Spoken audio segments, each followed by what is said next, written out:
So yeah, yes. Anyway, just in case we haven't met before, just in case there's no understanding about who this idiot is over here, I'm John. I am the person that has kind of done all of the streaming, the technical side of it for Actual Play UK.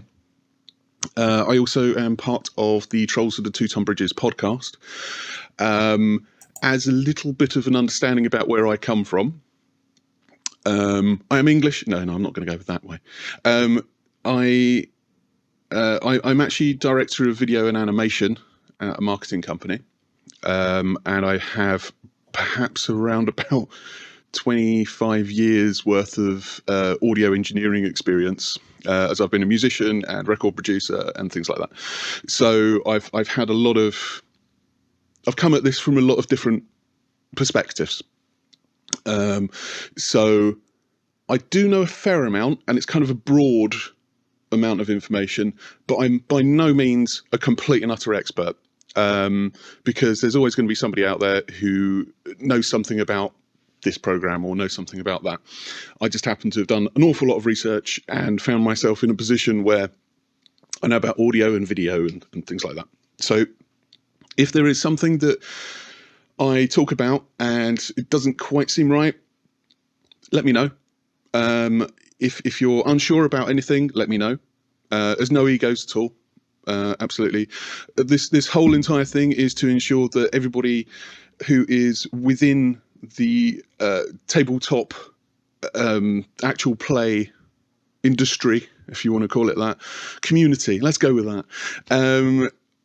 we are all supporting each other as much as possible, and kind of it's sharing knowledge, it's sharing that experience. So this should be a really nice collaborative atmosphere, rather than, but you said, but no. Hopefully we won't get into that kind of stuff anyway, unless it's me, because I'm not going to do that. Okay, so welcome to Actual Play UK training videos. My God, this is weird. Right.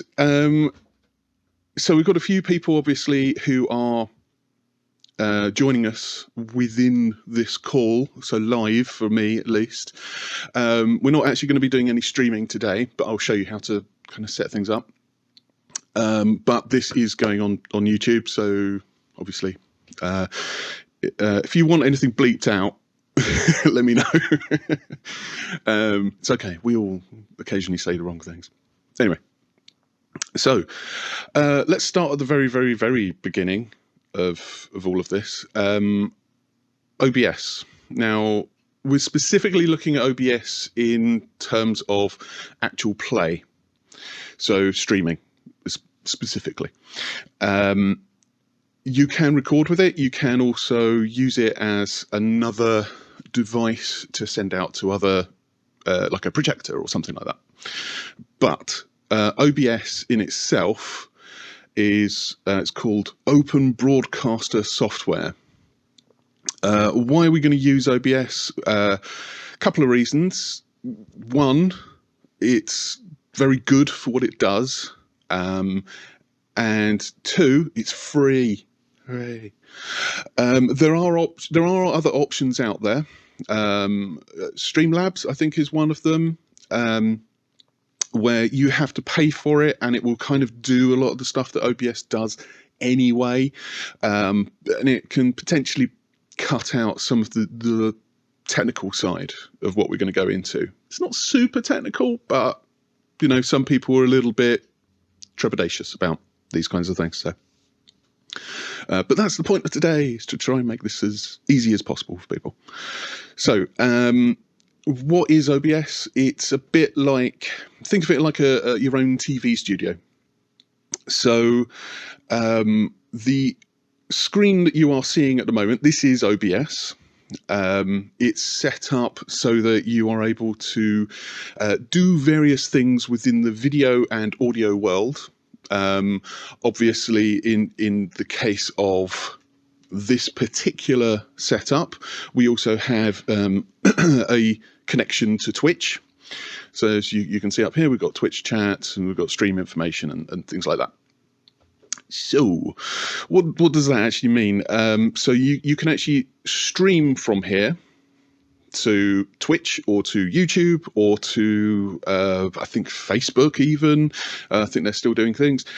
Anything like that that has the ability to take a live stream and then you have your own TV studio which you're able to adjust. So it's much better than just phone or just pointing a camera and then directly sending it over to YouTube or Twitch, because you have more control over it. Why do we want to do that? It's because of quality. Hooray, quality. Quality, in my viewpoint, is something that is, and no disrespect to any of the actual plays out there that are streaming, quality is something that needs to be taught a lot more within this particular community, and it's not because of a lack of wanting to know. It's because I think the information is just not out there. The information, it hasn't actually been brought over from the techie nerd guys to the rest of the actual play communities. So we want to ensure that everything that we're doing is easy as possible, and we want to make sure that it's as high quality as possible and that it's entertaining as well, obviously. So if you've seen any of the actual play stuff that I produce, I try to make it so that it's a little bit dynamic if possible, which is difficult when you're talking about the standard actual play scenario, which is you've got 4 boxes or 5 boxes and you just got heads in them. How do we make it more interesting? Well, there's a few things that we can kind of go into with that. But OBS in itself, let's get into the actual, the gumph, the technical side of setting all of this stuff up. So OBS is free, like I said. You can go on to most Google setups. There we go. Here we go. Let's have a look for OBS. Brilliant open broadcast software. This is real-time web searching here. I hope you're impressed. Technology, right? Okay, so OBS, obviously it's Windows, Macs, and Linux. I don't know many people who are going to be using Linux at the moment, but there we go.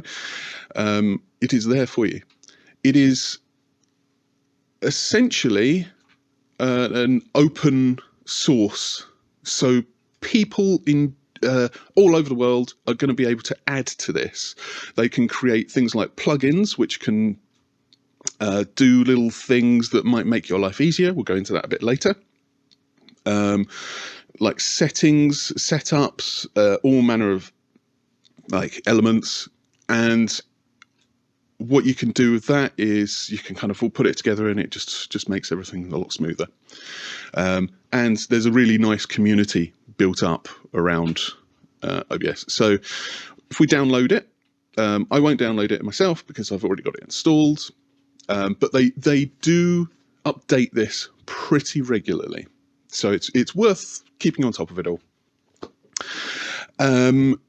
So we've got download, install it. You may need to allow exceptions from your software, so from your operating system, so that it can see cameras and it can see audio. This is the kind of thing that you get all of the time. It's no issue about it, and it is perfectly safe, so don't worry about pressing yes to allow all of that. It will go through a kind of a setup for you, and what it's actually doing is it will do an auto run, and it's working out the bit rate or the byte rate, or it's bit rate. So when we talk about bitrate, we're talking about how much information is being transferred from OBS to, say, Twitch. And it will work out what your current bitrate is capable of doing. So, for example, I set up OBS on my laptop the other day. I was connected to a Wi-Fi connection. It's a pretty good Wi-Fi connection. I set it up. It went through the process of doing the auto setup, and it decided that, okay, so you, with this particular connection, and your hardware, so that would be your RAM and the actual makeup of your computer, how fast that is. What this is capable of doing is 1080 at 30 frames per second. We will get into that stuff in a minute. So 1080, 30 frames per second, that is perfectly fine for the kind of thing that we're doing as actual play streamers. You don't need 4K unless you really desperately want to be super high visual. You don't need 60 frames per second. This is all stuff that is useful for actual gamers. So people that are going on with a computer or even like a console or something like that, that they connect to or via OBS into something like Twitch. And let's be honest, Twitch is primarily aimed at that side of the gaming industry, less so the rolling dice. That said, it's all coming up. So when you set this thing up, it will give you your best settings. Best thing to do is actually leave it. It will work it out and it will give you the best settings. So in that respect, when you're setting it up, make sure that you're connected to the right computer that you're going to be doing it on and using the right settings in terms of are you on Wi-Fi or are you connected via a LAN cable. A note on that, I will go into this a bit more in the next session, but in terms of making sure that you've got the best setup you possibly can and that is rock solid, try to be wired, try to be on a LAN cable. The major reason for that is because with Wi-Fi, even if it's pretty good, you still have the potential for dropouts, and you also still have the potential for, there's actually a slight delay because it's sending the signal through the air, and it's a different kind of connection to obviously a wired connection.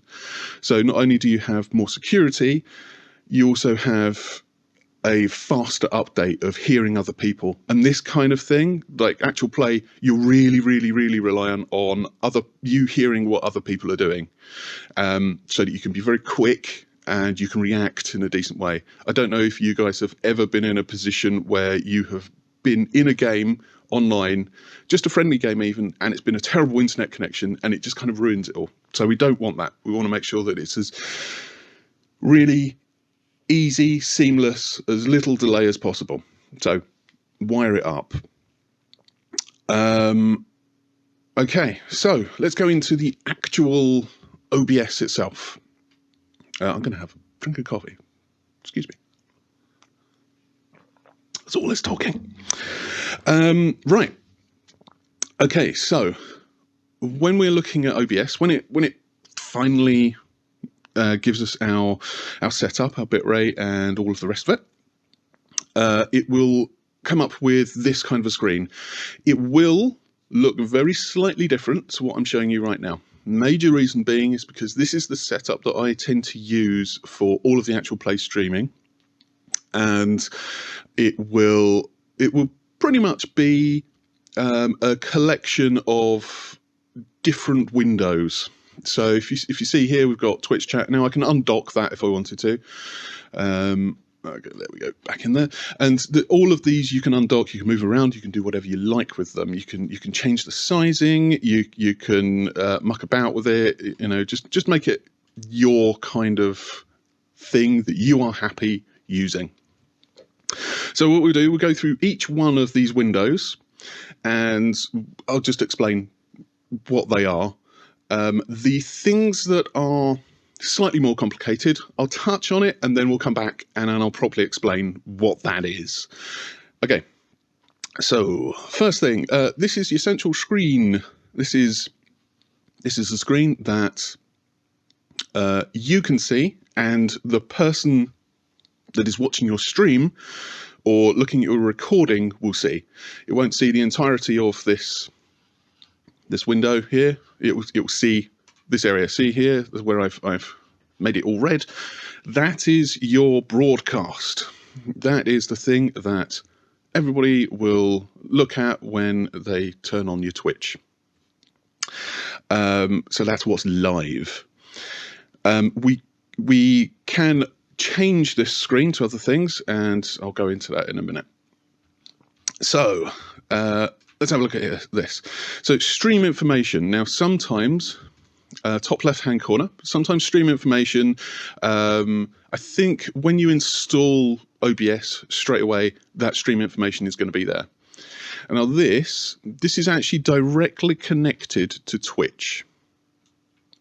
And I'll go into the setup of that in a moment. But if you're on Twitch, you'll see if you go onto the I can't remember the exact term of it, but it's like the stream setup section.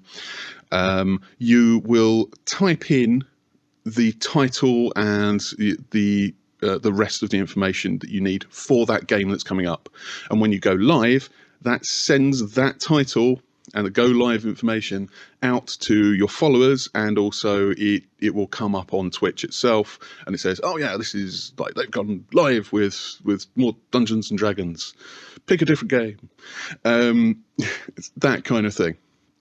So you'll also see, without going too much into Twitch itself, you've got various tags that if people are searching on Twitch, they can see, oh look, Dungeons and Dragons, there we go, I know that's something that interests me. So tags pretty much works the same as most tags in the universe. Various other bits and pieces there, but that's more Twitch orientated. I tend to go directly onto Twitch to update that myself, but that's just a personal preference. Okay, activity feed. So this feed here, it gives you again, this is slightly more important for perhaps a video gamer. It gives you an updated collection of information of pretty much who is coming onto your stream. So for example, we had 3 raiders 3 days ago, which was nice. I'll go into that next episode, exactly what a raider is. Then we got follows. We also have things, here we go, someone subscribes. Thanks, Bye Wonderland. So that's information of people following, liking, doing all of these kinds of things, so that if you're within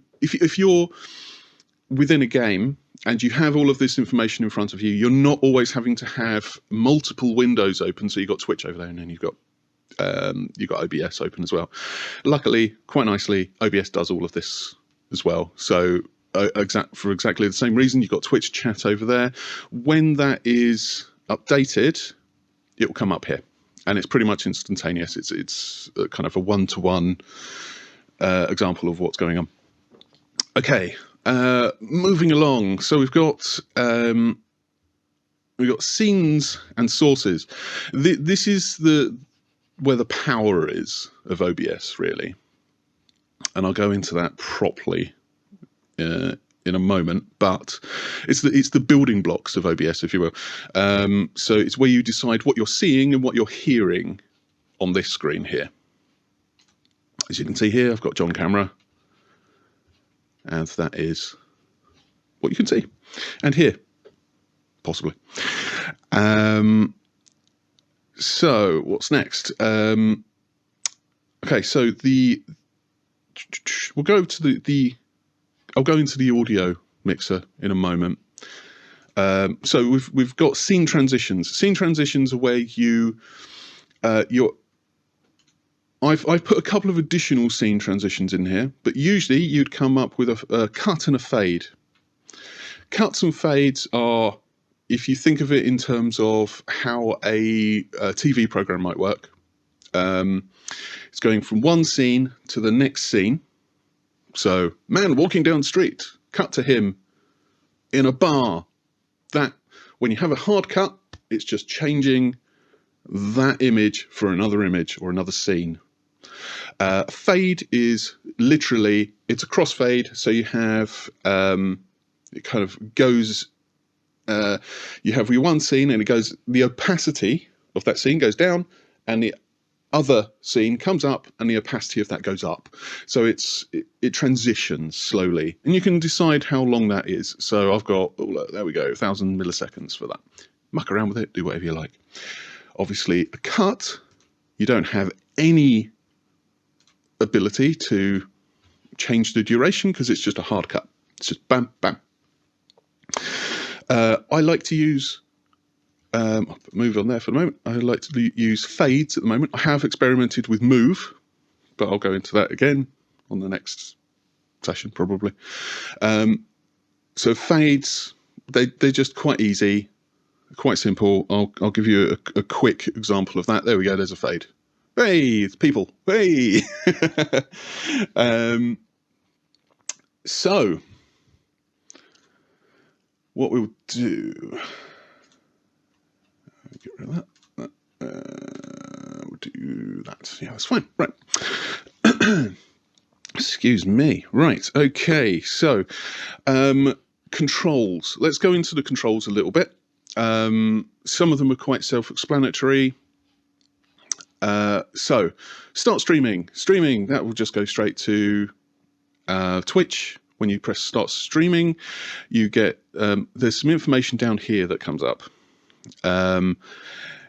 This will give you the amount of CPU that you're using at the time, your frames per second, and again, I'll go into that a little bit more with the video setup. So CPU, sometimes it might come up with, oh, you're using a very high amount of CPU. That might be because you're using things like the almighty Google Chrome, and that's because it eats up resources a bit. So be careful about that. There are options, and again, for using different browsers, and I'll go into that in a moment. This is exciting, isn't it? I'm going to go into things in a moment. So down here, you have what the actual bit rate is. So the main thing that you need to know with that is it will end up being in 3 different colors. You'll have green, you'll have like an amber or an orangey kind of color, and then a red. When you start hitting the orangey and red colors, that's when you know you've potentially got an issue with your connection. It might just be a little bit dodgy in some way, and something that you can do with your connection is obviously make sure it's wired, or you could use something called a bonding VPN. So, for example, I use Speedify. We're not endorsed by them, but Speedify is a VPN which allows you to bond 2 different signals from your computer at the same time. So I actually use a wired connection and a wireless connection at the same time. And it also has the ability to connect to your phone and use phone data as well. The major reason we want to do that is because you want to make sure that your broadcast is rock solid. Now, I don't know if you've done a stream with us where, like, there was a point when my internet was awful. Every now and again, streaming issues happen. There's nothing you can really do about it. You've just kind of got to roll with the punches, reset your routers, all of that kind of stuff. But this gives you an indication of if something is kind of going wrong with your stream over to Twitch. Twitch itself will have a window on there, and it will come up with something that's like, oh, there's, you've got low quality, or it actually drops out. There's this kind of weird, annoying thing where if the stream completely drops, it has a very strange kind of purpley background with a guy that looks really stressed, a picture in the middle. which is useful. But Twitch itself gives you, I think it's about 20 seconds for OBS or whatever you're using to connect back to Twitch. If it doesn't connect back within that time, it will then consider it a new stream if it starts streaming again or if it connects again. So, and that's not necessarily a terrible thing, you know, life happens, but if you have people watching you on your stream, obviously they can be like, oh, what's going on? You can obviously connect to them via the Twitch chat, let them know what the situation is. Most of the time people are cool. They won't sort of disappear on you unless you've gone for like half an hour or something. But again, this is where the stream information stuff kind of comes in handy, is that when you go live again, they get a notification and then it kind of all comes up. They can see, oh, right, we'll go back on there. Main thing is, don't stress about it, because life happens and streaming is never 100% easy or smooth. It's like, I have a lot of difficulty dealing with it myself because I'm a perfectionist for some reason. So it frustrates me if things go wrong. Okay, moving on. So we have virtual camera here. Now, what is a virtual camera? A virtual camera is where you can send out a choice of your source. Again, I'll probably get into that in a moment. But a source is perhaps it's my camera. Perhaps it's a web page even. I could do that. But more often than not, I'll send out, here we go. So you've got scene, source, preview.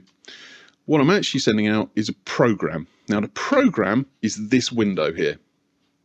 That is what I'm sending out.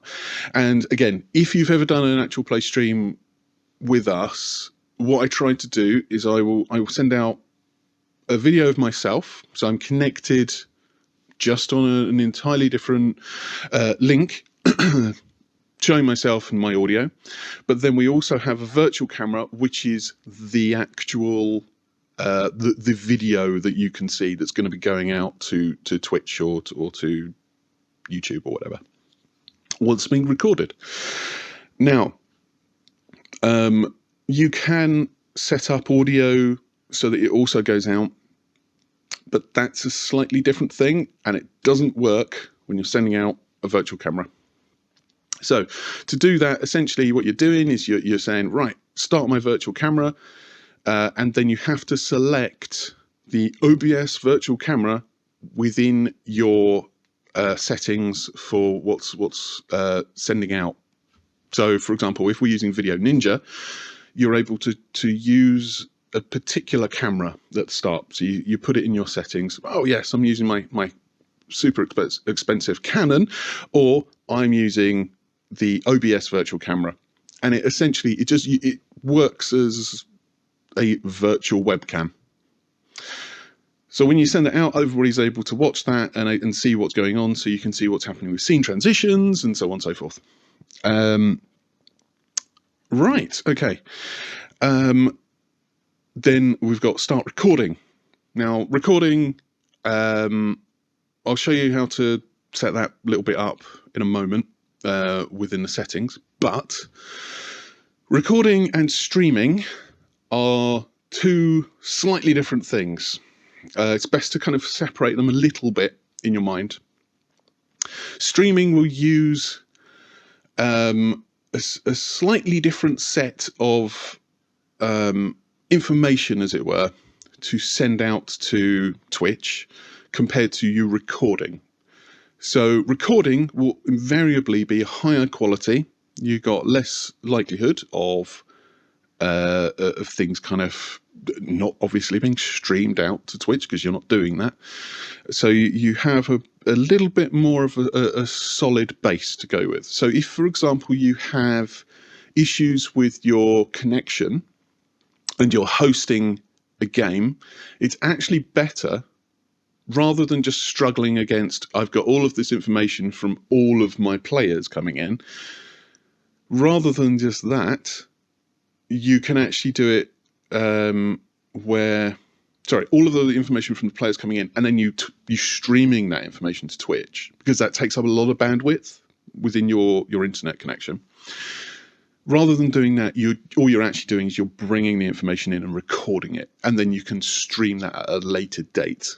And it just saves you a little bit of bandwidth. And for some reason, Twitch takes up a massive amount of bandwidth on internet connections. I don't know why, but it's just one of those things. So if you are bringing people in and then sending them out again, that takes up more CPU, that takes up more bandwidth. It's just a whole lot of additional stuff that you got to deal with. So if you are doing it, try to make sure that your internet is good enough. What does good enough mean? I don't really know. I try to go over at least 100 meg. Currently I'm on 500 meg. And even at 500 megs, I occasionally have issues because life.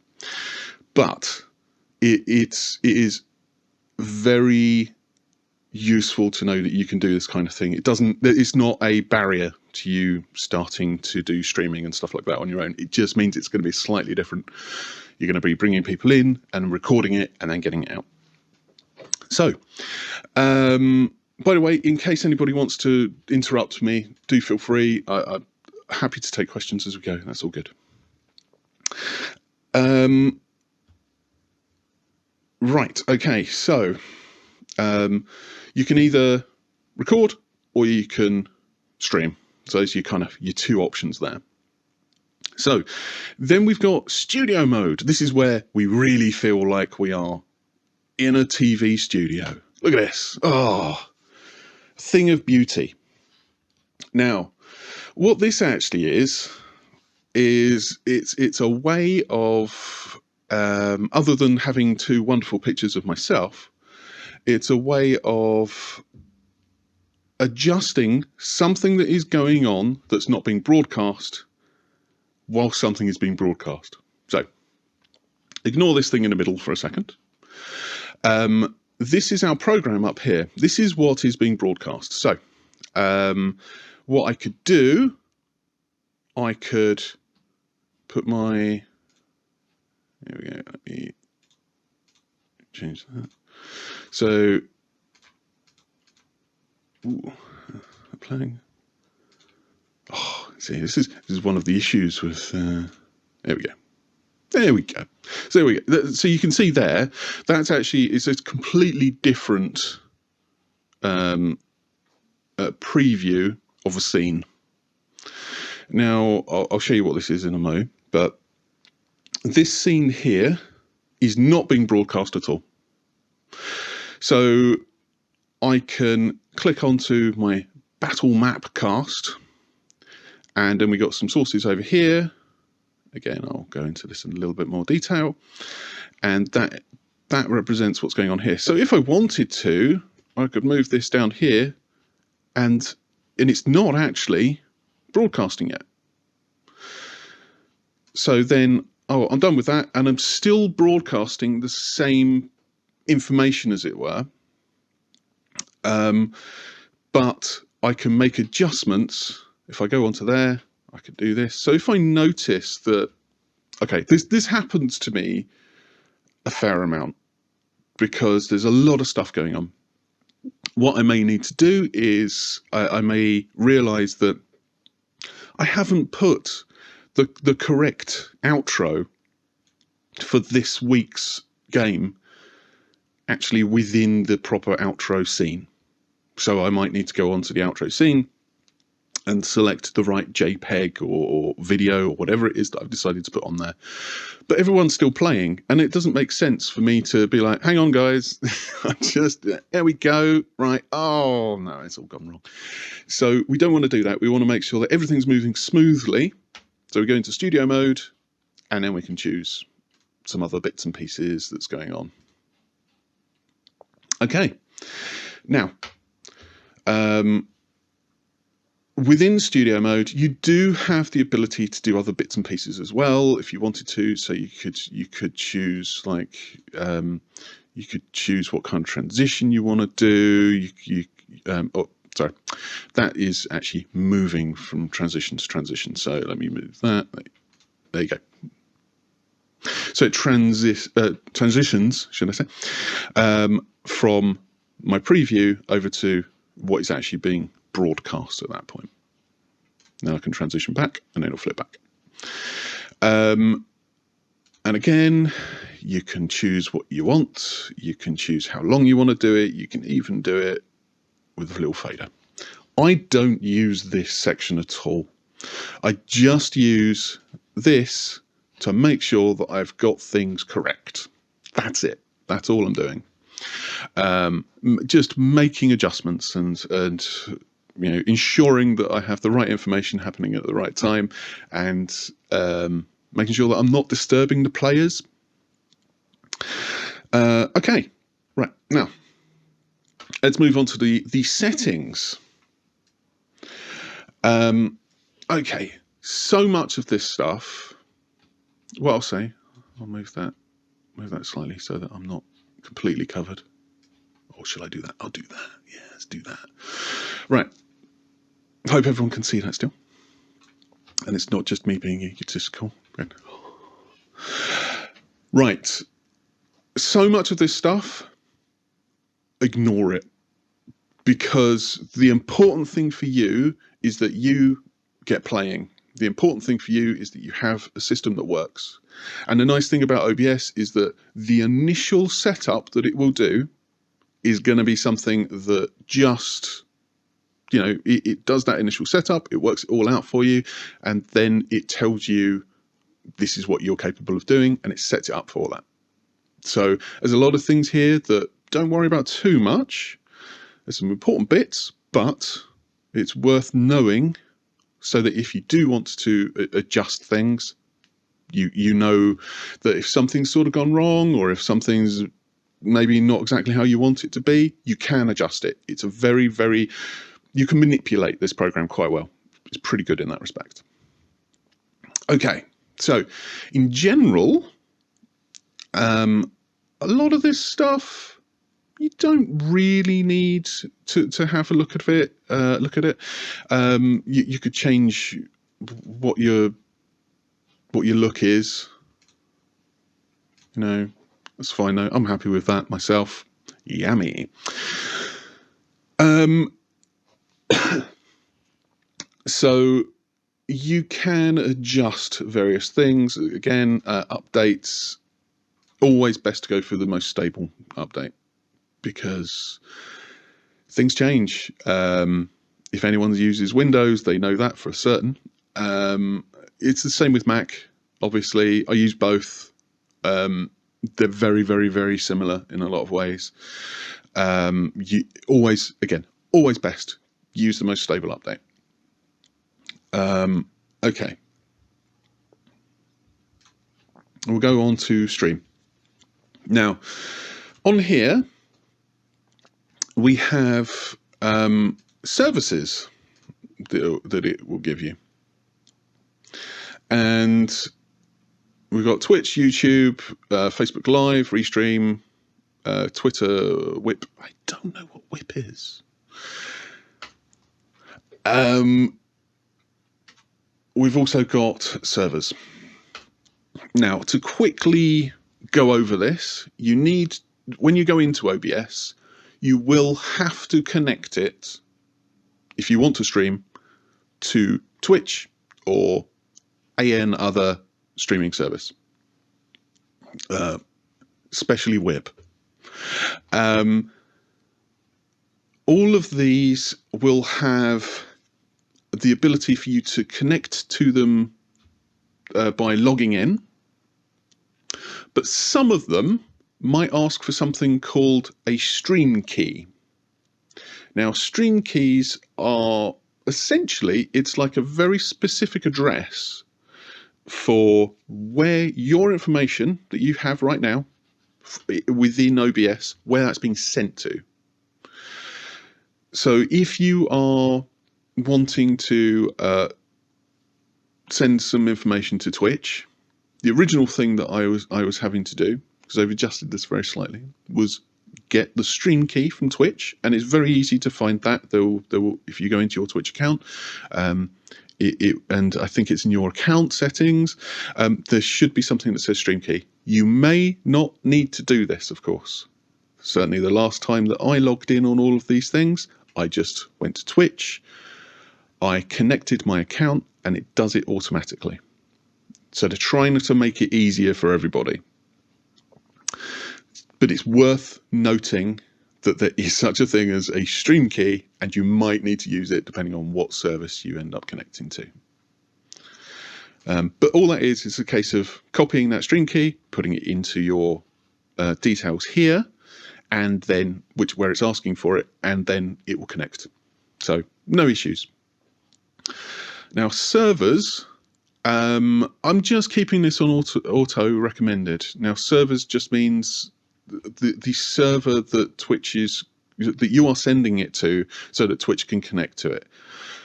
General rule of thumb, good idea to just be connected to the closest server that you've got. Most of the time that'll probably be like London,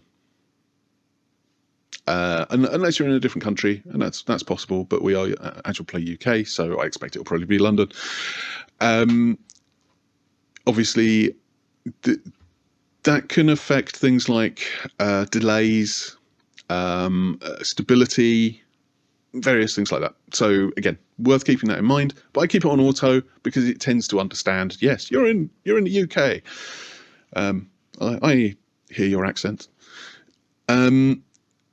Obviously, you can disconnect your account if you want to go for a different account, anything like that, or if you're having problems, or you just want to wipe the entire thing. Who knows? You can do things like bandwidth test modes, but again, don't even worry about that. Now, Twitch does have various kind of plugins and things like that you can use, and you can connect stuff like that. I've not got anything like that installed because I've still got like Twitch chat over here. I'm fine with that at the moment. It's doing the job. Now, if you see here, this gives you maximum video bitrate, or bitrate, sorry. At 6,000 kilobytes per second. That is the most kilobytes per second that will be sent to Twitch. And the maximum audio bitrate, 320 kilobytes per second. The audio is obviously, there's a lot less information within there than video. There's if you think about just in general, the amount of information that's contained within a JPEG compared to like an MP3, it's going to be different because they're different types of file formats. It's different information. So video is actually very high bandwidth most of the time. We've been kind of blessed in some ways. It's a terrible thing to say it, but COVID has put us into a position where technology has been forced into having to deal with very high quality video because people want very high quality video, and it's a bit rubbish when you kind of got this jerky mess going on. So our systems as they work at the moment, they're dealing a lot better with things like high bitrate videos, which is great and brilliant when you're bringing in 400 different players for your game of Paranoia or something. So this will relate very much to this information just down here. So I think it comes up around there. And it will tell you most of the time, if I'm streaming and it's in the green, it'll probably be around about 250, 2,500, or around about 3,000, something like that. 6,000 is fine. You're probably sending like maybe 4K video files as opposed to 1080. Again, I'll get into that in a second when we get into proper video setup, which is just down here. Okay, moving on. Output. It's essentially, there we go. So I've just set this up for 2,500 kilobytes per second. So it can sometimes go over that, can sometimes go under that. and audio bitrate as well. You can go up very high. To give you an idea, if you think about this in terms of the quality of an MP3 or something, you want it sort of high. Doesn't need to be massively high, because what we're doing is we're primarily using speech. If you want really high quality audio, you might want to be going up here, but 160 is totally fine. You're not going to have any issues with that. Go down to like 96 and 64, might be a little bit shonky, a little bit rough, but keep it as is and you'll probably be fine. So don't worry too much about these things. All of this stuff here, just leave it. It's all good, unless you're really wanting to adjust it. Something you might want to adjust is what we've got here is recordings. So when you are recording, it will automatically, when you press start recording and then you stop it, it's saved it onto your hard drive. This is just telling you where you're going. That's all. As you can see here, I've got F Actual Play UK recordings. And what I've done is I've set this up for indistinguishable quality, because lossless quality, which means there is no quality loss at all from what's coming in to what you're recording, is basically going to be an insanely huge file size. And you don't need to do that, especially if you're doing something like uploading to YouTube or that kind of thing, because YouTube, unfortunately, it has its own compressions that it decides to put on things, and it makes the quality kind of dip very slightly. So go for something that's decent. So indistinguishable quality, large file size. That is fine. We've got recording formats here as well. These are essentially different types of file format that it's going to be recording into. The most used within video files are things like MPEG or MP4, QuickTime. Those are going to be the two that most video files are using. But this is actually set up for Matroska video or NKV. NKV is useful in this sense because let me just do that. There we go. So we've got this warning here. Recording saved to mp4.mov will be unrecoverable if the file cannot be finalized.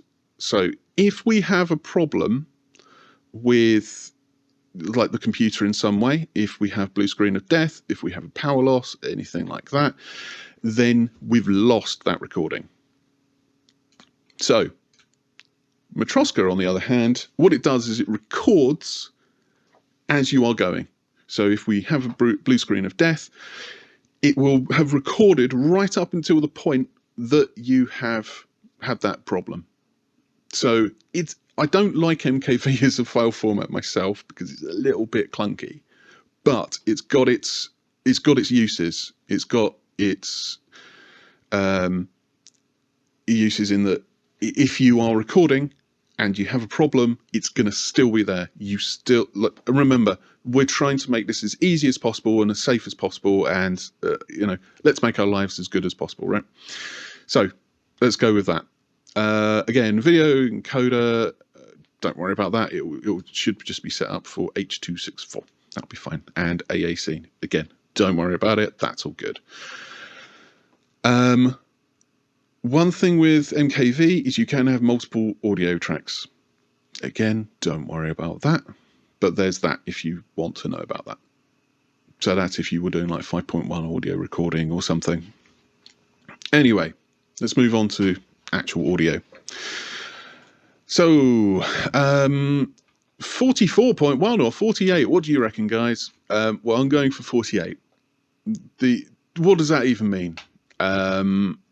It means essentially how fast the information is kind of being turned into audio. If that makes any sense. I don't know if it does.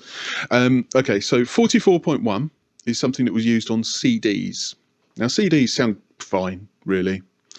They're 16-bit and 44.1. You didn't know we were going to get this technical, right? 48 kilohertz, on the other hand, people tend to like record at a higher quality, so that when they move something over to a CD or an MP3, the higher quality can be compressed down very slightly, and you still have like a nice quality going on with it. So I would say keep it at 48 kilohertz. That's fine. It doesn't have any massive effect, but just so you know, you do have, again, channels that you want to record here. Keep it as stereo. We're an actual play thing, you know, unless you really want to go and like, wow, all of the audio around me, amazing. Okay. So you know what's going on here. We've got global audio devices. These are all of the devices that we want to be using potentially. Personally, like I've got all of these inputs. These are either virtual inputs, and I'll talk about that very slightly in 1 second, or they are real inputs. So I'm using a Focusrite. The Focusrite I'm using is actually quite a big one, but some people are going to have just like a solo or something like that, or a completely different audio interface. I like Focusrite because the sound quality on them is actually pretty good. They're not too noisy. You can set this up so that your mic, which is down here, you should be able to see that. There you go. We've got mic auxiliary there. That is just set up for my Focusrite. Now I could turn that off if I wanted to. Doesn't matter. There we go. So when I actually apply that, there you go. It just disappears. I don't tend to use it, but it's there just in case, and I'll tell you why I don't use it very much. But if you are using your standard mic, it's totally fine to have that in there. I'll just apply it and put it in there again. So I've got my mic here, and then we've got the mic auxiliary input there. Bling. Okay.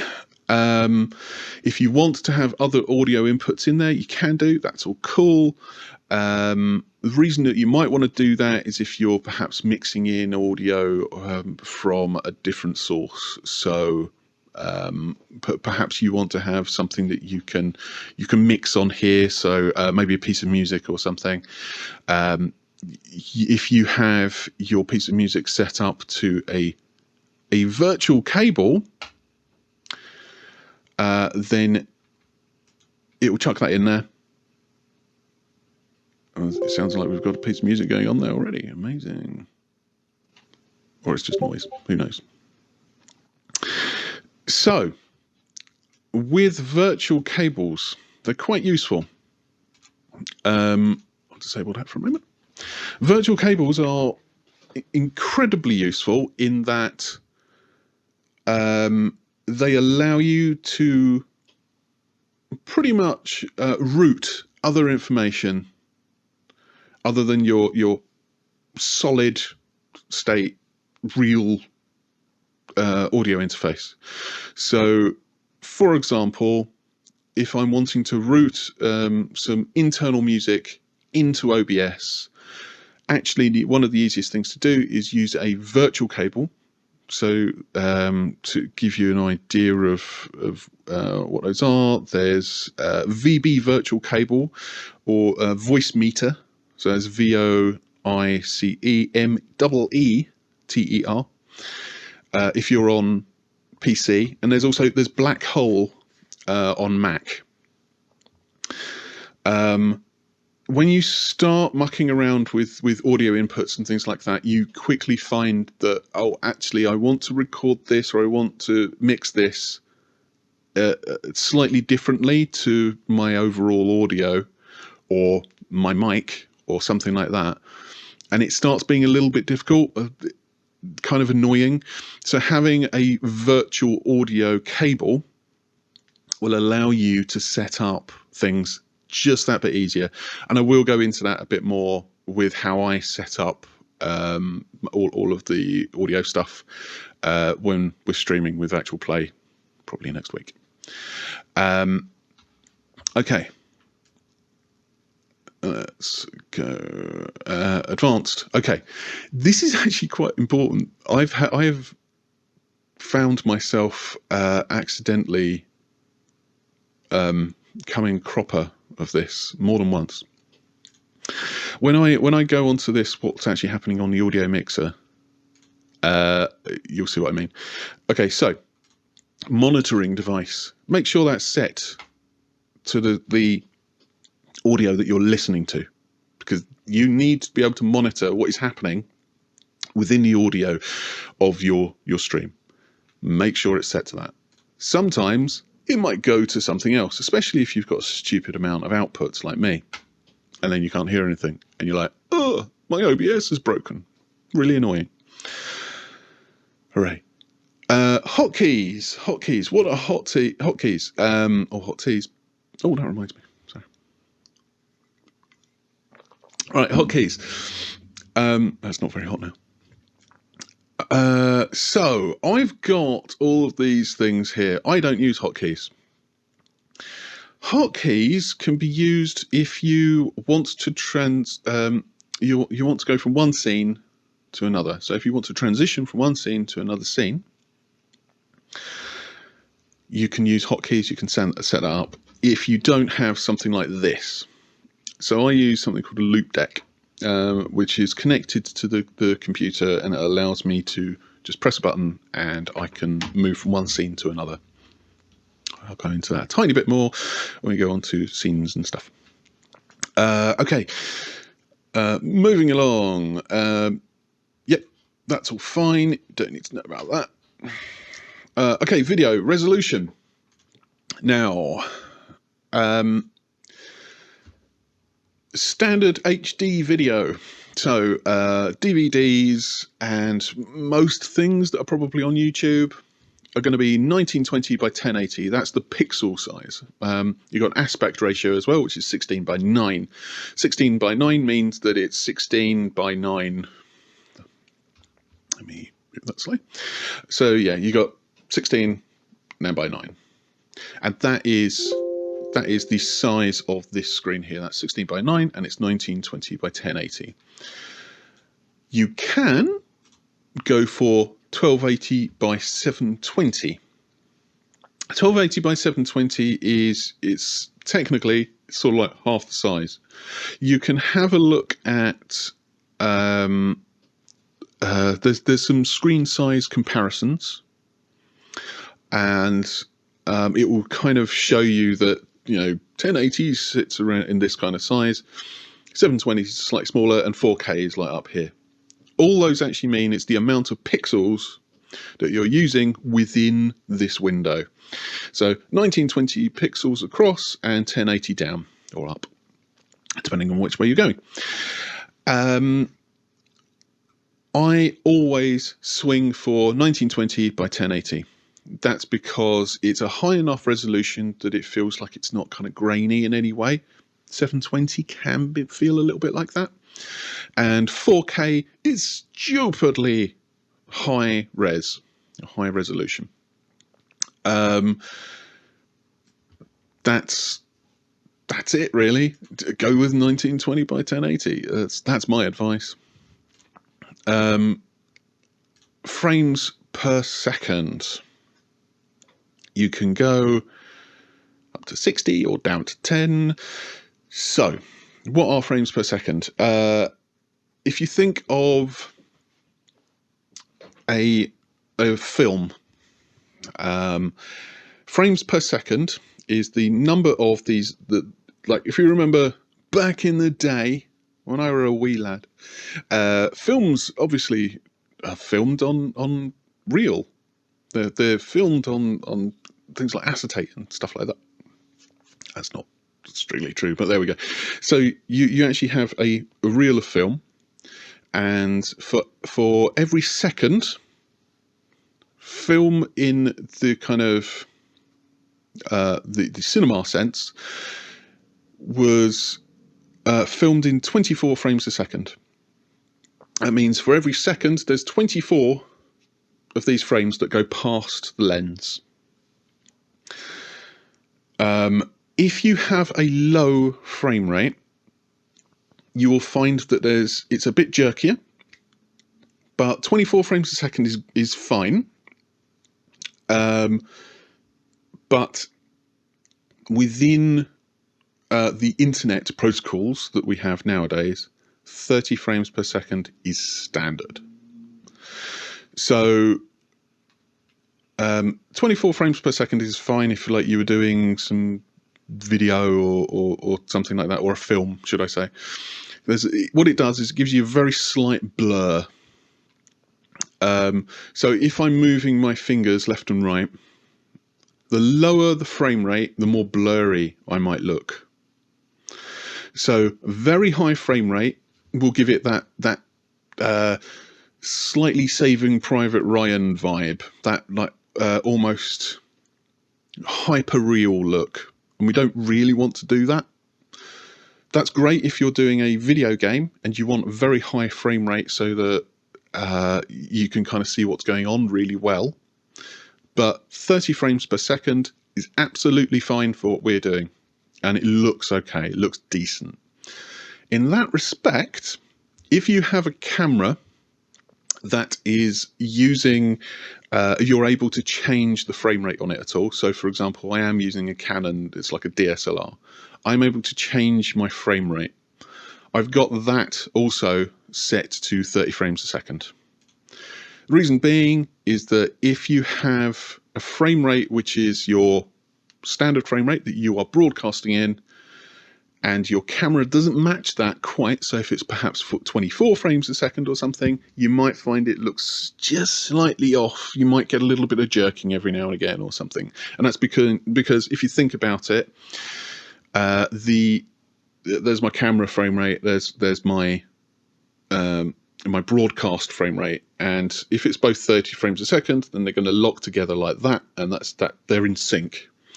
If one of them's 24 frames a second, then you might find that sometimes it's a bit overlapping or something, or it doesn't quite fit.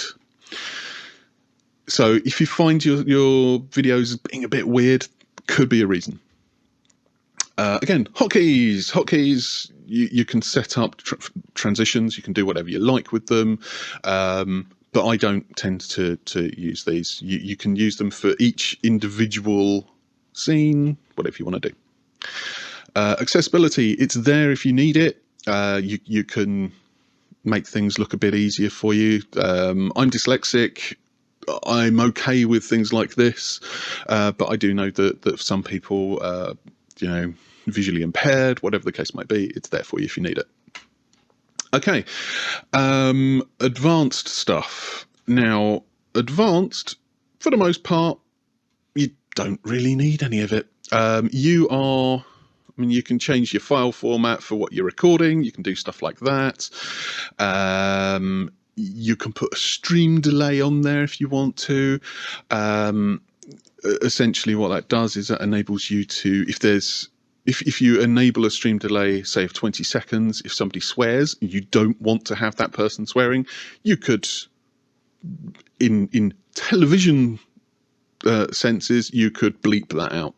But that's not really something that we're likely to do in this instance. Oh yeah, okay, automatically reconnect. Yes, I want to reconnect in case my internet goes down, or if OBS decides to be an idiot and go, oh, I don't know what I am I a brick? You want it to retry connecting. All of the rest of it, that's all good. Right, okay, thank you for being patient with all of that stuff. I know it's a lot. I know it's a lot of information. Right, I'm going to quickly go through what scenes and sources are. So what are scenes? Scenes are a collection of sources that you've put together. Hooray, we've done it. That's OBS. Now, if we have a scene here, I've got different scenes that, if you see here, I can press a button drop it as well. I can press a button and my scene will change. There you go. So that's my Delta Green intro. And I'm going to press it again. And there we go. So we've gone back. Now, you guys in the call won't have heard that exactly, but it started playing a piece of music as well. You will hear it on the recording because that's just how I've wired up my setup for all of this so far. Now, like I said, a scene is made up of sources. Now, what's a source? A source can be my camera. So let's have a quick look here. So all of these are different kinds of sources that you have that you could use. Some of them are going to be of use, some of them are not going to be of use. Let's chuck a color source in there. Let's use one that I've already used. So it's color source. There we go. Oh, it's a lovely white. Doesn't that look interesting? Right, I'm going to move that down to there. Now, sources you can adjust. So, look at that. It's like I'm a magician. I have the ability to do whatever I like with these sources. So if you see here, I've got my color source connected and I'm going to change the size of that. So all I'm doing, I'm just clicking on the corner there and adjusting it, moving backwards and forwards. And the same could be done with that. So any of these little red points here, it will adjust it. So I can do that. So if you're over the not a red point, it doesn't really do anything. But if you do that, there you go. Also, it's quite nice that you have these pixels here. It will tell you how far your pixel is from the top here to the bottom of the actual screen. That's really useful when you are setting up multiple videos. So what I'll do here, I'll put another source in. Let's put another source in. Let's do an image. What kind of image should we do? Let's add an existing thing. Let's just do my logo border. There we go. Hey, here we go. It's the actual Play logo. So you're seeing here, oh no, we're having all of this issue where I'm moving things around and it's all gone wrong. Oh no, whatever can I do? Well, you can do things like this. So you can lock that layer. So whenever you are moving over the top of it, you're not actually going to move it now. So I'm selected on here, but because I've locked it in place, but there we go. So I've unlocked that now. So if you are going through putting sources onto your scene, so the scene we have here is all cast. So within this particular scene, I've got my logo border, I've got John Camera, and I've got color source there. If you are putting all of this stuff into there, you can adjust it. You can do whatever you like with it. So there we go. I've selected my camera again. I'm moving it around. Now you see here, it's like, oh, look, I'm hiding. You can't see me. I'm going behind the image. Now the image, the actual Play border, this logo border, this is a PNG with a transparent background. This is something that I've created. So I've put all of this together in Photoshop, and the transparent background is being read by OBS as being transparent. That means that you can put something behind something else. So this is how we might create a border or something that we can use for setting up a screen within OBS. So if we got me here and we got our logo border, I can adjust the size of that. So I mean, this is rubbish, isn't it? Look how long this is taking. So what we can do is we can right click, we can transform, and we can do something like fit to screen. So you've got all of these different things that you have available here. Or you could change the order of it. You can move up or down. So if you've used Photoshop before, like I said, it's layers. Photoshop also uses layers. So I can move up or down. And I'm going to move my camera right down to the bottom. There we go. So you can't see it at all now because the color source is just above. So I'm going to move that up again. And then, hooray. Now, we can go onto here. Actually, let me select the actual play logo again, the border. I can move over to transform or anything like that. We could rotate it if you wanted to, but I'm not going to do that because that's silly. I'm going to right click again, move over to transform, and then we'll go to fit to screen. Okay, so I can see here that like that's all right and everything, but it's still a bit long, isn't it? So what I'll do, I'll just get it to a size that I'm happy with, and then I'll plop it in the bottom. There we go. And that means that if I'm happy with that, I can lock it in place. So it doesn't matter if I click on it, if I do anything to it, it's not going to select it, it's not going to accidentally move it. There's no issue. But this isn't exactly what I want to do, because if I move between scenes, so what I'll do now, I will move to, again, let's move to that scene. Oh, well, everything's disappeared now. That's because all of this stuff here isn't actually in this scene here, which is my battle map cast vertical. So I'm gonna do that. So what I'm gonna do, I'm gonna select all of those, and then now you can do this with if you're on a PC, you can do like Control C, or you can just do copy. So I'm going to copy those, move over to this scene here, which you can't see anything, right? So, and I'm going to go back to paste. Paste, hooray, paste. Now that means I'm going to show you what this actually looks like in terms of moving from one different scene to another. Hooray, isn't that good? So that's one scene, and that's the next scene. So the useful thing about this is that you could perhaps set up there we go, let me see. I could perhaps set up a series of like video screens up here, or I could set it up as my normal. I could even do this. There we go. Let's copy that, and then let's paste that in again. So, oh, look, it's two of me now. It's amazing.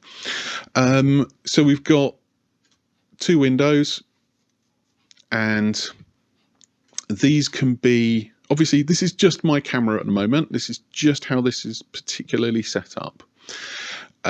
These can be almost anything you like. So we can go through all of these things. So you've got a media source. Now, media source might be a video that you're playing. An image slideshow, literally images that are going through a slideshow.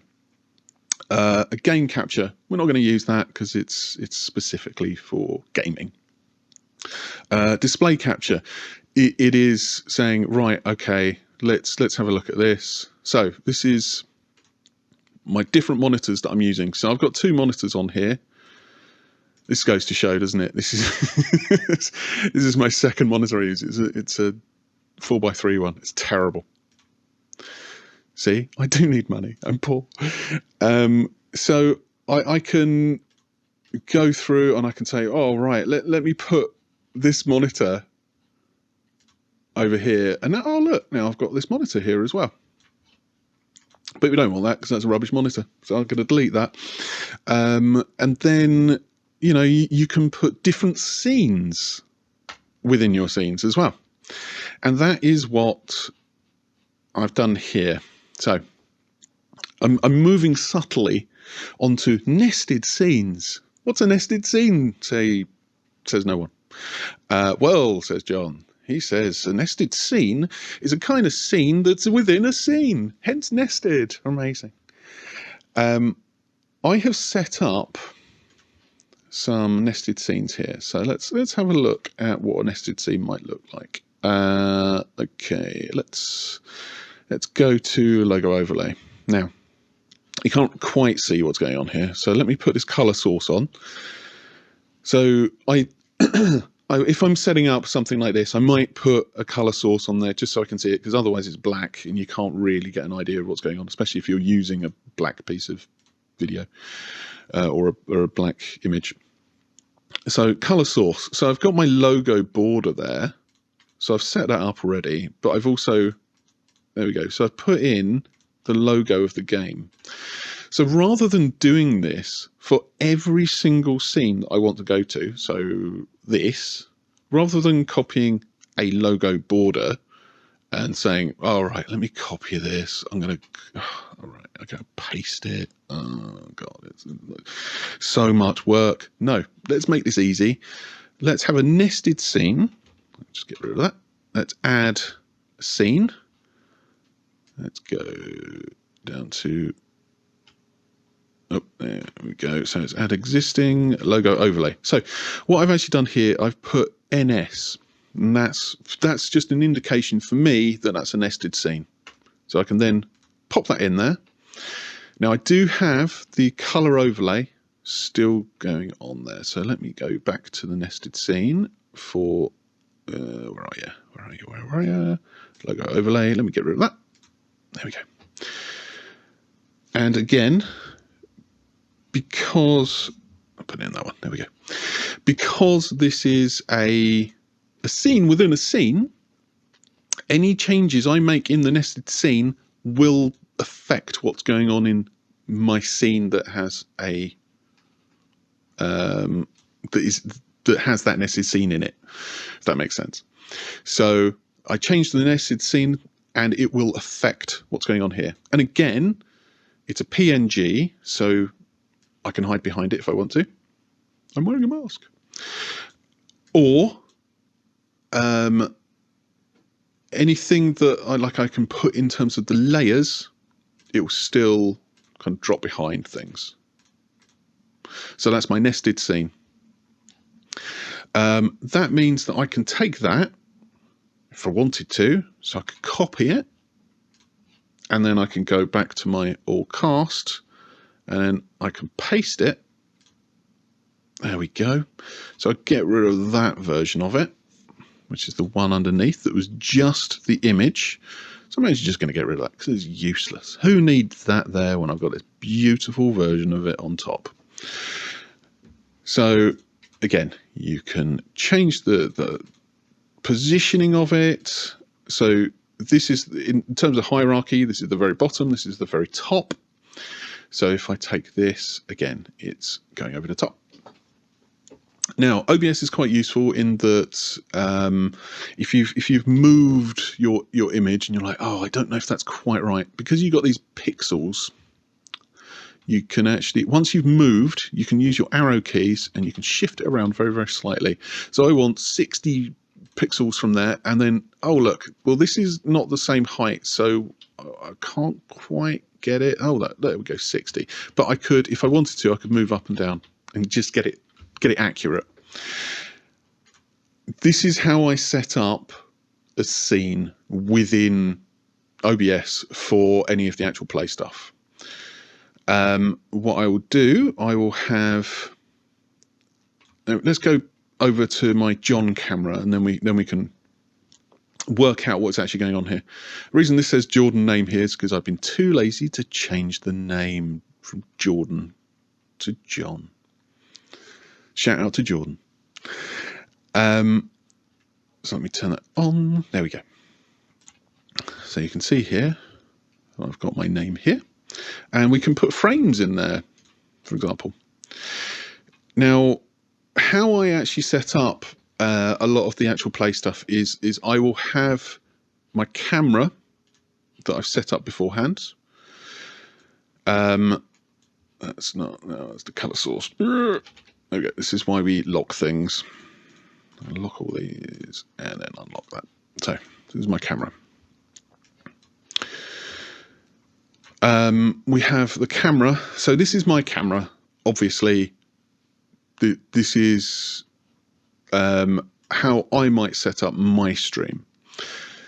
For a for a stream that's coming in from someone else, so for example, if we're using Video Ninja, that has the ability to send you a link, or to give you a link which is specifically for that person's camera. And I'll go into that next week, because that's how we would set up all of this stuff with Actual Play. So what we'll do, well, I'll chuck my color source on there, and I've got my camera. And if it was somebody else's thing, I would I'd actually add a browser. Now, if it's just a browser, so incoming video. Now, this is actually just set up as like, oh look, this is your URL that you put into there, and is it a local file? Is it all of this kind of stuff? So a browser is literally you putting an HTTPS bit of information in there. So I could like grab Google. There we go, Google, and then I press that, and oh, it's just right. That's a browser. You can't do anything with it, but it's there. But we don't do that. What we do is we perhaps use. Oh, actually, let's go with that. Okay, so there's nothing there now. Let's have a look at Switch.tv. Okay. So, I'll probably need the HTTP in there as well.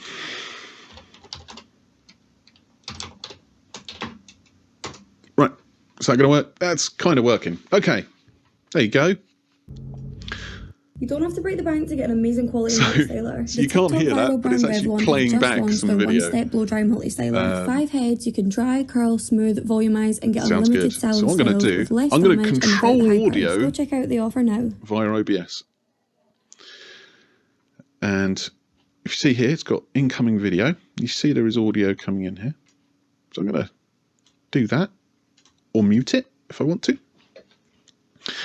So if the browser that you are using ends up having audio that can be controlled, so for example with Video Ninja, I have the ability to take a specific link from somebody who is within that call and say, I'm going to paste that into this browser, and I can control their audio coming in. So that is what is coming in there, and then I could mute it, I could mix it, I could do whatever I like to it. Same with my audio here. I can adjust that, I can turn it right down, I can do whatever I want. So doing this with something like Video Ninja is really useful because it allows you to do some proper mixing, and you can adjust it so that rather than having, say, a Zoom call or something like that, which is fine if that's the way you want to go with it, but obviously we're talking about how I would do these things. A Zoom call, you're going to get everybody's audio all at the same time. And say someone's a bit louder than somebody else, maybe they're in a slightly echoey room, you want to try and adjust things to do with that. So what you'll have the ability to adjust the incoming video and the audio. You can change the height and the width of that video as well. And again, you can, if you're changing a scene. Okay, so I've put that into the wrong thing. There you go. You see, this is a nested scene. So what we do, go back to my nested scene, John Camera. There we go. So this is within my nested scene. As you can see there, when I go back to my all cast, you can see that this browser is in there. The reason that we do this, obviously, is if from the browser you have somebody else's video coming in, video and audio. That's just to show you. Okay, let me get rid of that. See ya. Right, so what we're going to do, we're going to make this look a little bit nicer. So I've got some borders that I have here. So again, this is my border that I've created. As you can see, I've got right. So I've created in here a bunch of stream overlays. So what do these actually look like? Well, I've got 6 different types of border. You don't have to do it this way, but again, these are all PNGs. I can open that. As you see here, it changes that look slightly. And I do that again, if you see, and that should change. There you go. So it changes very, very slightly. Let's put that in there. Okay, so we've got my border. Let's unlock that so I can adjust the size of it.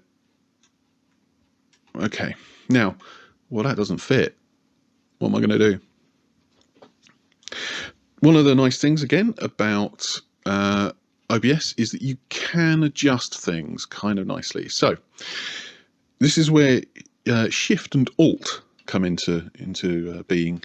So if I press Shift and I move that, I can actually adjust that. So that is adjusting the overall size of that. Now it squashes it, so bear in mind you can make things look totally dumb.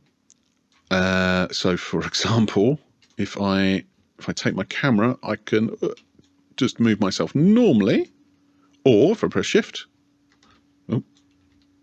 press Shift. No, it's not doing it. Oh no, wrong way. Oh, why aren't you working? Very strange. Anyway, press Shift, you can move things about. So I think I've got this constrained to proportions actually. So, so you can move that around. So if, for example, I want to have my border there, let me just move my camera. Oh, also something else. If you're trying to get to the center of something, so I'll select my camera, you can go to transform. Look, you can center to screen. That's useful. So have a play around with things like this.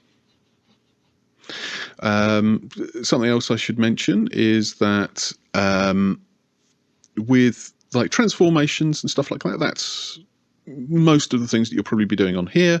But then you've got stuff like you can kind of override transitions.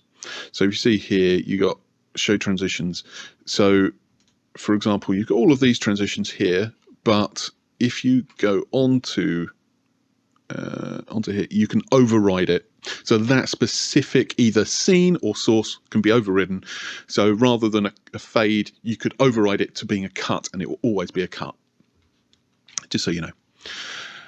Okay, right. So let's kind of shift this around very, very slightly. Shouldn't take too long, but all we're actually doing is just, there we go. So I've got myself in a border there. I've got my name here, or Jordan's name. Again, you can adjust, you can select fonts, you can do whatever you like. It's all very, very usable. You can change the colors, you can change your opacity of the actual text. So you can do that. So you've got gradients even, so you could do a gradient of the text, colors. So it's all really, really easy to manipulate. Something I would say with this as well, I'm going to move that over to one side, and I'm going to change the text, and you'll see here it actually, look at that, there you go. So that's actually me writing within the text box here, but it does come up live. So it's not a case of you write it and then you press OK and then it happens. I'll discard that. Discard. Right. So we've got my name there. Let's unlock that. We can move that around. Again, you can transform and then center. Or you can do whatever you need to do. So I'm going to center that to the screen, but then, you know, You can also center it vertically or horizontally. You can do loads of stuff like that.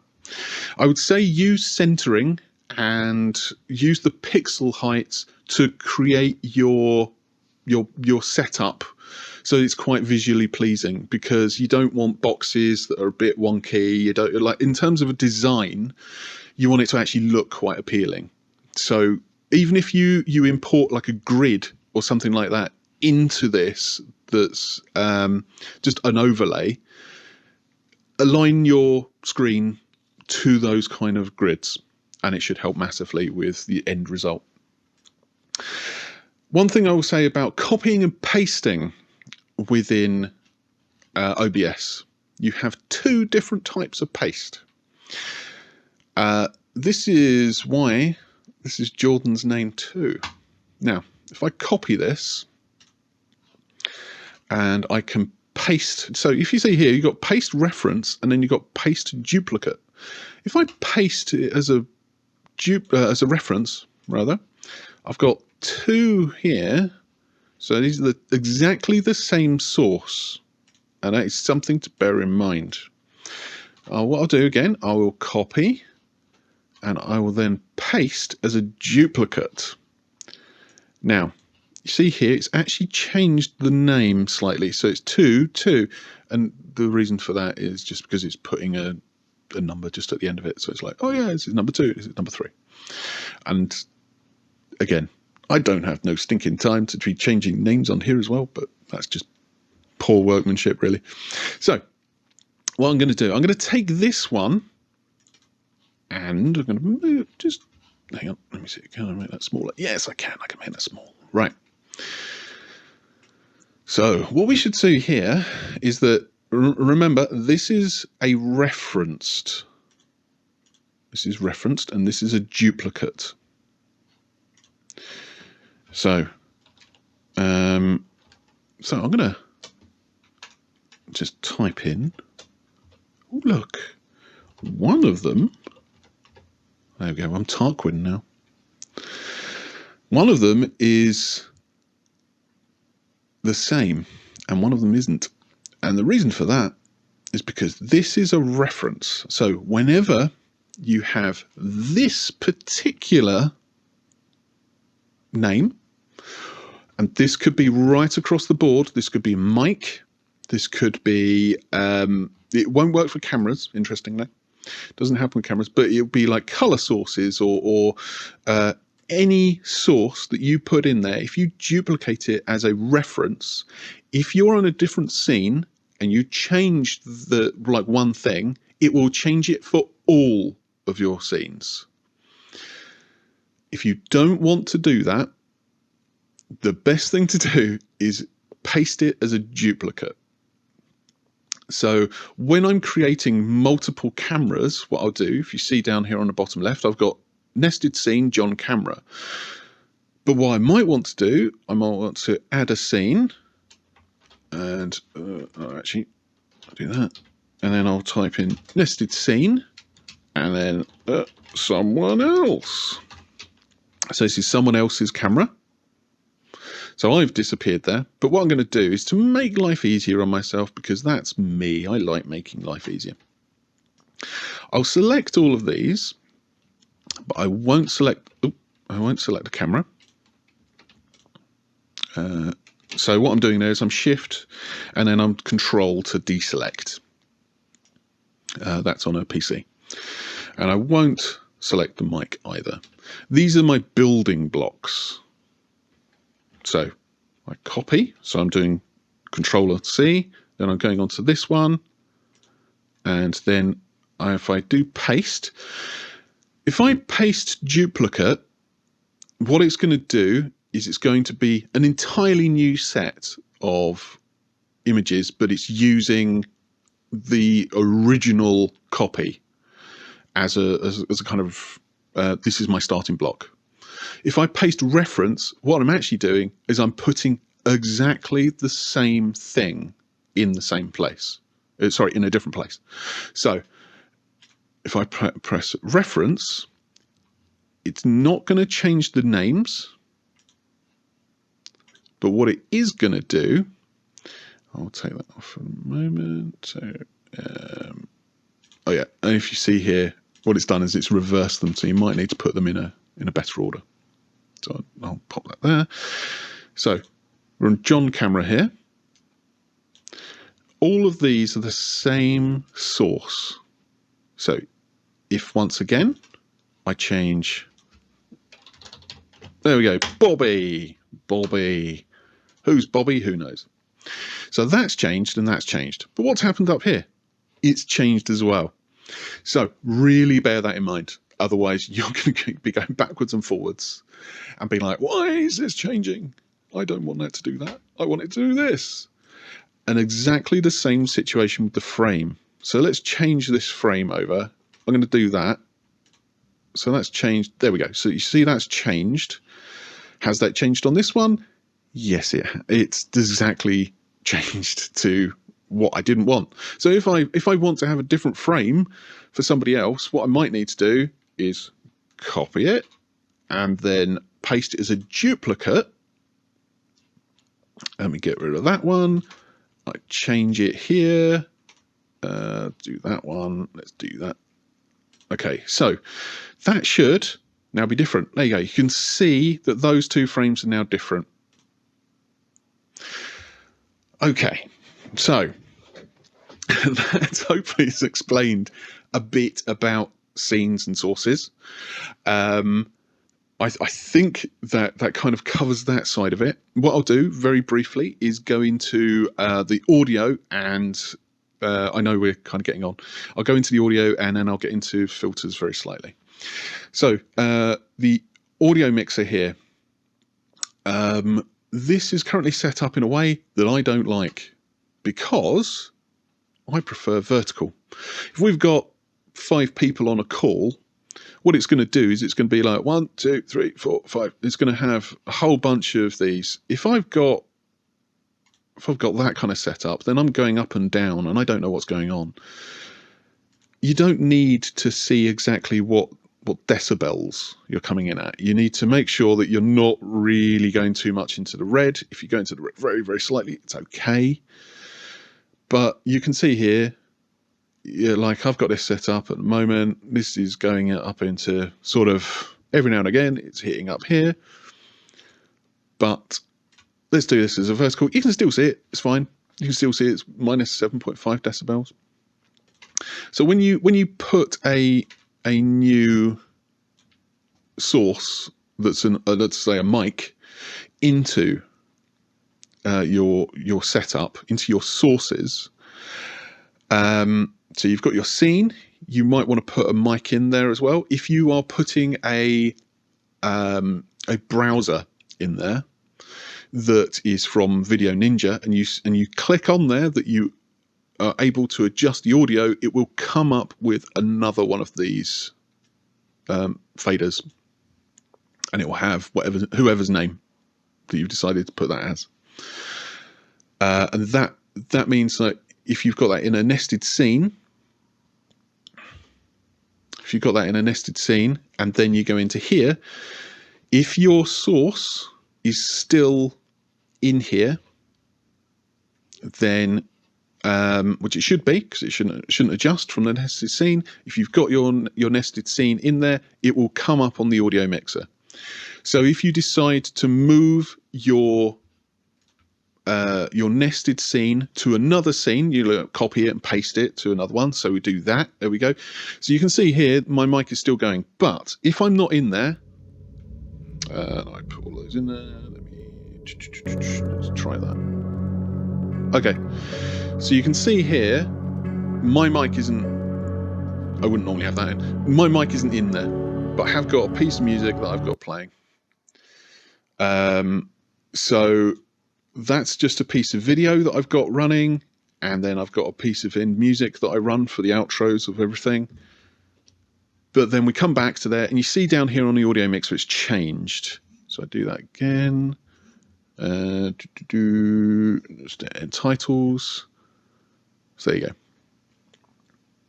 So I'm using the loop deck to change all of this, by the way, but you can just click on any of these, or if you set up a set of hotkeys, you could be like 1 through to 10, or 1 through to 0 rather, and you can have those as different scenes. In the kind of thing that we're doing, you're only ever going to be using it as a 2, maybe 3 scenes or something, unless you've got like intros and outros and all the stupid shit that I decide to put in things. So Bobby John, yes. Filters. Oh, actually, I should say about audio setups. In OBS, you have the ability to monitor, and you also have the ability to send out to the program, which is your stream. Now, currently, I cannot hear what my own mic is doing. I've got a separate setup, which is via where are you? Focusrite, here we go. There we go. So I've got my Focusrite here. My Focusrite has got an audio in here. Don't worry about this. This is just my setup. This is how I work. In case you're wondering, I'm using like a first generation Focusrite 18i Pre. 18i20 rather, sorry. I've got something like 4 different Focusrite units. Some of them very small, some of them very big. This just so happens to be one that's quite large. Now, my audio, I can't hear myself now, but I prefer to hear myself, so I take that off of mute. And that's so that I can adjust, obviously, with my performances, and I know what's going on, and I'm not just kind of working in a bubble. Some people hate that, some people like it. If you want to monitor yourself or anybody else on here, it's set up by default not to do that. What you want to do is you want to click on Advanced Audio Properties, and then this craziness comes up. So we see here that John Camera, which is this. John Camera itself doesn't have a audio. That's because it's a camera. Whereas we've got John Mic here, which is part of the nested scene. That is actually coming through. So we've got John Mic and we've got Mic Auxiliary. And Mic Auxiliary is on there just simply because I've got it set up in the settings to be sending it through. You can, if you don't want to see something, you can hide it. I'm going to hide that. There we go. We can't see that now, but it does still come up on here. You can also unhide. There we go. So I'm going to mute that. I'm going to hide it. Hide. You can see also that it's got whether or not it's active.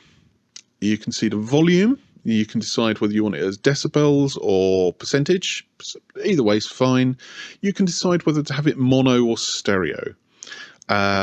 Because it's voice, go with mono. If you have pieces of music, go for stereo. It's going to be wider bandwidth.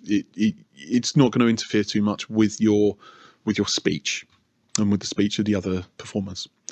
You have this thing here that's obviously you've got your balance. You can go left to right with that. No point. Don't worry about that.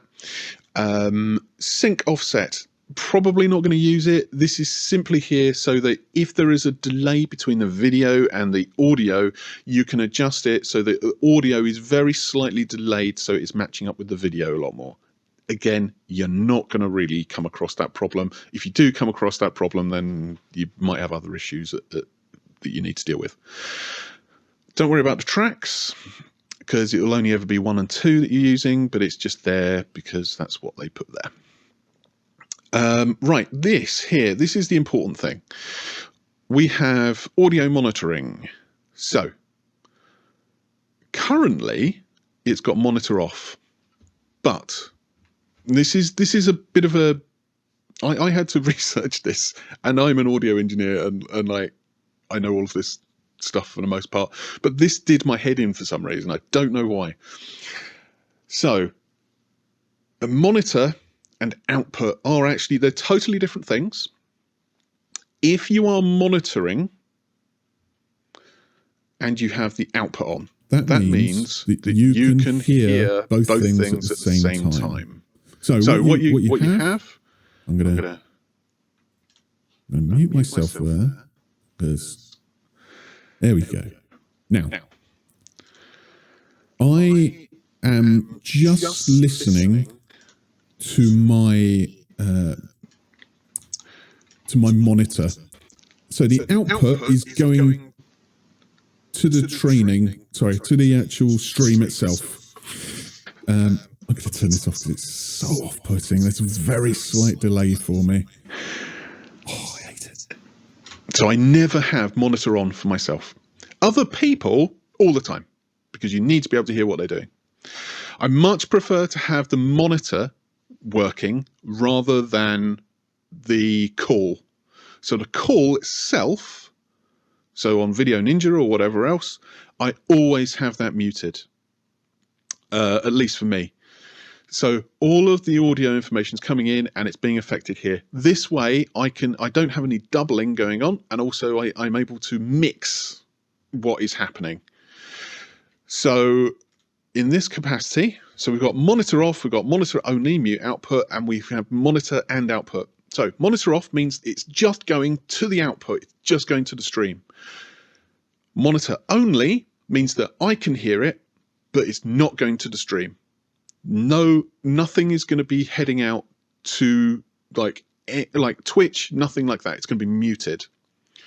If you have monitor and output, you are going to be hearing what is happening and also what is going out to the stream. So most of the time, if I've got a cast member who is on a call, I will have monitor and output. And that is so that I can judge what I'm doing with the mix and what I'm doing with any kind of audio effects and stuff like that. So keep that in mind. I'm going to close that for a moment. Now, very briefly, I'm going to go over what filters are. Filters are, you see here, all I've done is I've just clicked on these three buttons, or three dots. Right, so this is just for a mic. I have two filters on here currently. Let me get rid of that. Don't need it. It's fine. So if I click on the plus, you can see here that all of these are effects, and they are effects that can be used for all of your audio, and also you have filters for your video as well. So I right click there, go to filters. There we go. If you're bringing in somebody from like a Video Ninja or something like that, it will come up on the same page. So it's just because I've got these separated out as my video camera and my audio. Okay. So with the video and with the audio, it's all effects. So for example, I've got color correction on here. Now, because everybody's cameras are going to be very, very slightly different, I'm going to be able to adjust what is happening. I'm going to adjust this, and you see it's actually happening in real time on here as well. So we're talking about, you know, brightness, contrast, and all of this kind of stuff. So again, you should be able to just go to defaults. There we go, to default.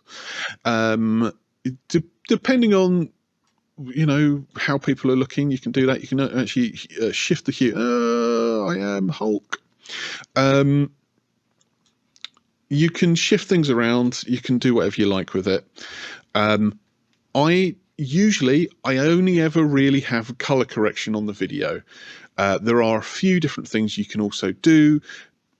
I wouldn't worry about most of this. This is actually things that are going to be like, it's green screen things. Unless you want to do green screen, you can do. You can chuck in chroma.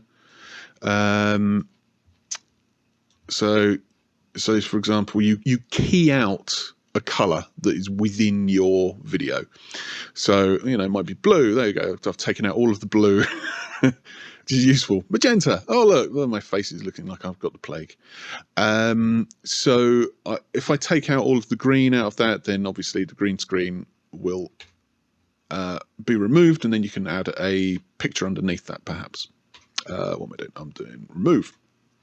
Yes. So video, I would usually just keep it as color correction, but the audio, on the other hand, and I will go into this a bit more in the next session, you should, if possible, be at least putting a compressor on there, and perhaps some noise suppression and maybe EQ. I have this setup, which is it's isotope. This is something you won't have unless you happen to have this as a particular plugin. But if you have audio plugins and things like that, this is the kind of thing that it might look like. This does come with various different plugins. So for example, I can put a standard compressor in there, but it doesn't look half as nice. And you're kind of going to be looking at it going, well, I don't know what the hell this does. What does that do? God knows.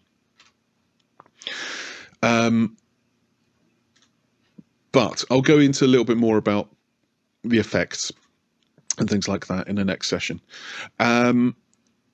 What I have here, I have an EQ, so I'm just EQing out some of the horrible sounds that might be going on. I've got dynamics, which is essentially compression and a very slight noise gate going on. You see my voice going in here.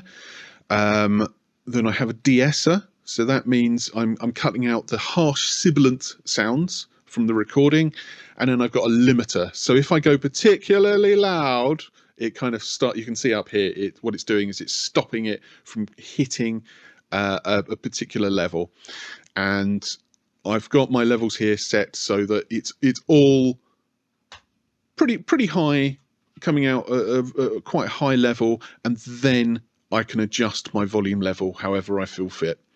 And I would do that for each person that comes into the call, and make sure that every single person is of a similar volume level, and then I can adjust my audio as I go through. Okay, right. One last little thing. The setup that I have here, as I said previously, it's not going to be exactly the same to what you have when you load up. The main reason being is that I use something called Stream Elements. Stream Elements it's another kind of thing for people to use. Where are we? Let's go on to just a new window. It's another element that you can use to enhance your video. So what I actually use is I use it for one thing and one thing only, and I use it for, let me go down here. Right, okay, I'm going to hang on, I'm going to quit that music for a second. You can't hear it, but right, so I've got countdown here. Now Stream Elements, I'm going to move that over to here. I don't think there's anything important there. Right. So this was something I set up originally, and I was like, yeah, I'll try that. What's that? Nah, it's rubbish. Don't want it. This is usually set up for people who are doing like video games and stuff like that.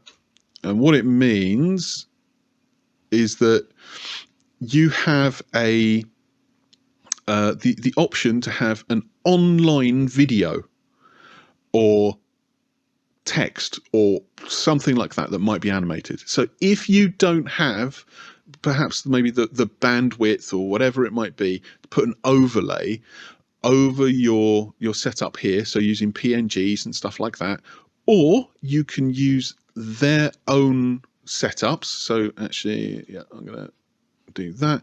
So I'll go onto here. So here you go. So this is something that I was just mucking around with it. Wasn't doing anything with it at all, but it's a little bit like OBS, and you can shift things around, you can put bits of text on there, but it's all updatable. You can link it over to your Twitch and stuff. So maybe if you're playing World of Warcraft or whatever it is that you want to do, you can chuck it in there, and you can put your screen in there and things, and it's like fine. It's great for what it does, but I prefer to have a little bit more control over it, hence going with OBS. The useful thing for me has actually been the countdown. So this thing down here on the bottom. What it tends to do is before a game I will I'll just go down to there. There we go. So I've just got this stream is starting soon. I just set it up so that I've got the count date, put the date in it, and then it will do a proper countdown to when the stream is starting. So, and with that's going to be, perhaps be, counting down into 8 o'clock, whatever it is, and then everyone goes live and he's happy. Right. Okay. I think I've gone on for 2 hours now, which is a little longer than I hoped it would be, but that's fine because it's a whole load of information. I hope I haven't absolutely brain blasted everybody. If anyone's still there, even I don't know. Any questions, basically? Anything that I can help with? If you feel free to unmute or anything like that. I've just also seen. Okay. Yeah, so there's been a few comments and things like that I haven't been paying attention to. I do apologise. Yes, people telling me where I need to go. Thank you. Okay. Okay. All right. That's cool. I know some people have had to leave halfway through. Like I said, it's just like 2 hours of me just talking at you. Take that. So any questions, feel free to unmute. It's fine. You'll be heard, but you're not going to be seen unless you really want to be seen. I don't mind. That was pretty good, John, actually. I don't have many questions for this. I think this was just a useful primer to go into the next two, because some of it I knew, some of it was a good refresher, but it helped kind of put a lot of things into context. So yeah. Good. I'm glad. I think one of the biggest issues is that all of this stuff that you find online, it doesn't tend to be pushed towards actual play stuff. Mm-hmm. It's all video games. It's so hopefully this has helped a little bit in some way. Yeah, it's been really helpful. Thanks. I think I'm going to have to do some processing and rewatching the video, and then I might have questions. That is fine. It's a heck of a lot of information, and I've tried to make it somewhat sensible. And check it out. If you've got any questions, feel free to put them in comments and things like that. Get in contact with me directly. Like I said, I am not, as much as it might seem like I'm parading around and going, I am the all-knowing I, or whatever. I am not a complete and utter OBS expert. There are various things with all of this where you can go into scripts, you can go into how to connect your loop deck or your various other things. I've experimented with using MIDI controllers.